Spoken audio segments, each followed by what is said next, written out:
Is the managing editor of the Daily Signal, Tyler O'Neill, and former Obama campaign director Robin Byro. Gentlemen, good morning. Hope you had a great weekend. Tyler, let's start with this. Trump confirming just this morning that he will declare a national emergency and use military resources to implement a mass deportation. We'll start with you first, Tyler. Yeah, no, I mean, I do think this is a national emergency. When you're talking an estimated 10 million illegal aliens in the United States in the past 4 years alone, because of President Biden's open border policies, we have to address this. And we have to, ideally, many of these illegal aliens will see the writing on the wall and self-deport. They should leave on their own terms. Center for Immigration Studies, Mark Krikorian had a really excellent op-ed where he was saying that what Trump needs to do is send a message like this to say, look, we will deport you if you are here illegally, and therefore it is in your interest to leave on your own terms. That way they can go where they know they're going to do better, they can make informed decisions on their own, and then we can also have a little bit fewer of our public resources directed to moving all of these people out. I think one of the unfortunate aspects of the way that the Biden administration opened the border is that many of these illegal aliens don't understand that they're illegal aliens. And so one of the things Trump is going to have to do is explain the fact that many of these pathways that the Biden administration created are skirting the real law and allowing truly illegal aliens to get into the country on the false premise that the Biden administration has somehow made them legal. The Biden administration could not do that. And when it comes to things like the CBP One app, only Congress can make these, can have a lawful pathway for people like this. And so when it comes to removing people, Trump has no option really but to engage in mass deportations.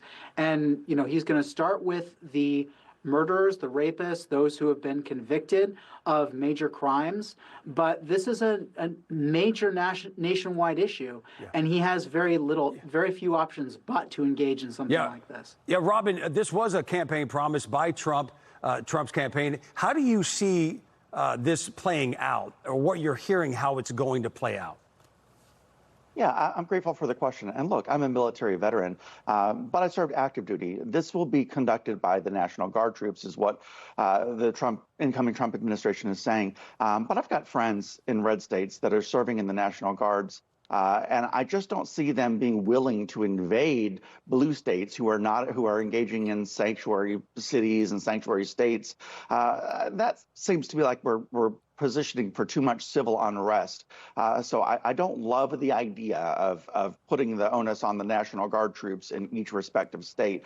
I do believe in states' rights. That's one thing that I agree with my Republican peers on, states' rights. If a state has the resources to provide resources for undocumented immigrants, by all means, let them stay and get them on a pathway to citizenship. I just think, Joe, that it's just putting too much of a burden on our National Guard troops who have PTSD already from fighting a 20-year war. I think they're going to be set up for PTSD again for fighting basically a war within our own country.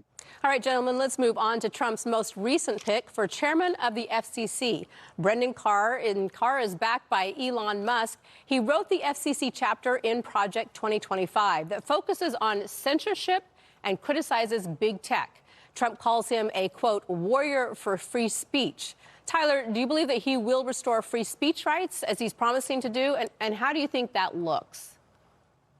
Yeah, Brendan Carr is a warrior for free speech. Trump was exactly right when he said that. I've been following Brendan Carr for years.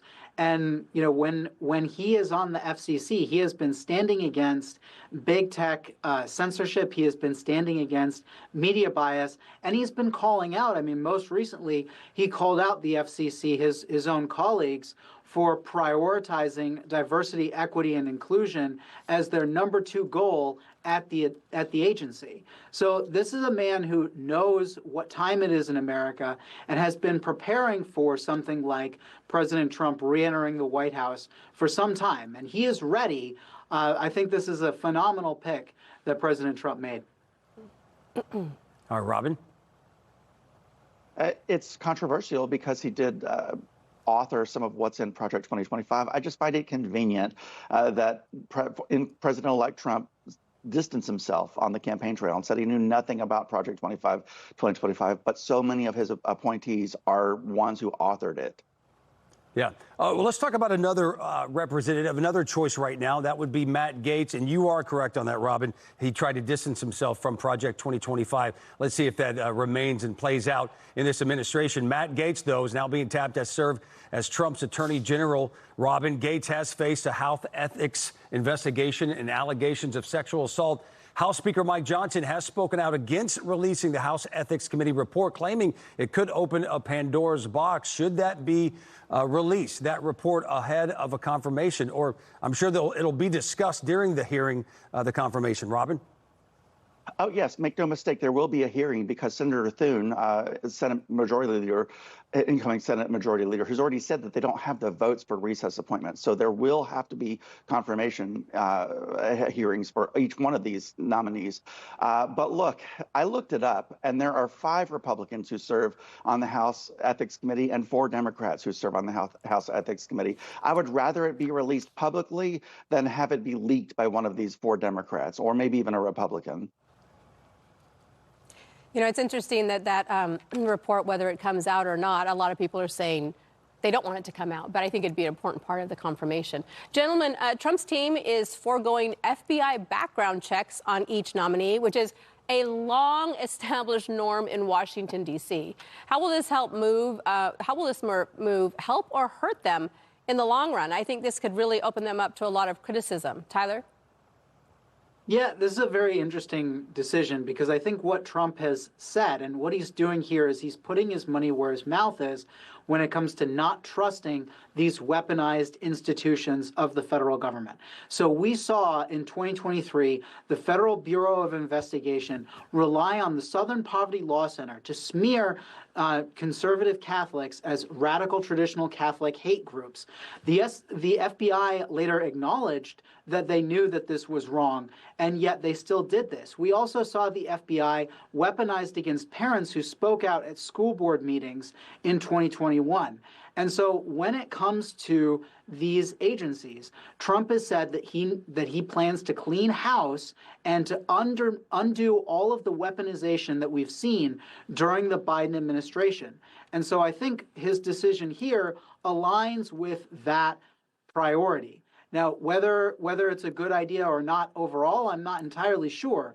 But I can say that if you don't trust the FBI, and if you're President Trump and you went through the Russia collusion hoax, then you have good reason to distrust the FBI and some of these other agencies.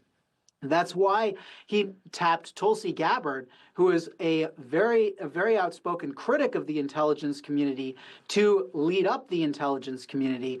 So I think this is more of him being who he said he was going to be. And when it comes to the FBI, he doesn't trust them as far as he can throw them. Robin, you have 10 seconds to respond. Sorry about that. Yeah, it's okay. I underwent a criminal background check myself through the FBI for my position in the Army. It's just standard protocol. I say let's do it. Robin Byro, Tyler O'Neill, thank you both for joining us here on this Monday. Gentlemen, thank you.